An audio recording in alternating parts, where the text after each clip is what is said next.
Hello guys, share ko nga lang para ako ng mga tips, no? Na mabibigay ko sa inyo as a future eduk student. Okay? So, currently, I am third year. Okay? Sa mga freshman dyan, manood kayo mabuti. Makinig kayo mabuti sa akin. Okay? So, number one. So, kapag nag-eduk kayo, okay, tatadta rin kayo ng mga prof nyo ng mga reporting. Okay? So, kada linggo may report. And then next week may report again. Next week, may reporting na naman. Tuwing magre-report kayo, guys, okay? Mag-report kayo na parang tinuturuan nyo yung mga estudyante. No? Hindi lang yung may maipresent ka sa harap. No?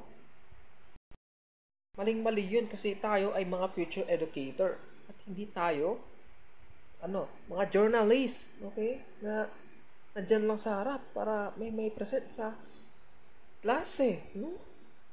Parang hindi mo kinakausap yung mga estudyante mo. There's no engagement. Diba? If there's no engagement, magiging boring yung report mo. Diba? Ayaw mo nun. Ayaw natin yun, no? Diba? Kaya, ang the best dyan is act as a facilitator. Okay? You let your students participate in the class too. No? Hindi lang yung ikaw lang yung mag-isang nagsasalita dyan sa harap.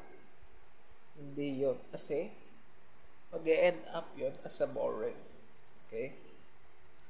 Kapag there's no participation in the class, aantokin yung mga estudyante mo. Alam mo naman, 'di ba, na mahalaga talaga yung na makot mo yung atensyon ng mga nakikinig sa iyo kapag nagre-report ka, 'di ba? So, yun lang naman ang isa sa mga tips ko, no, as a future educator. Okay? So, stay tuned for the next tip. Okay?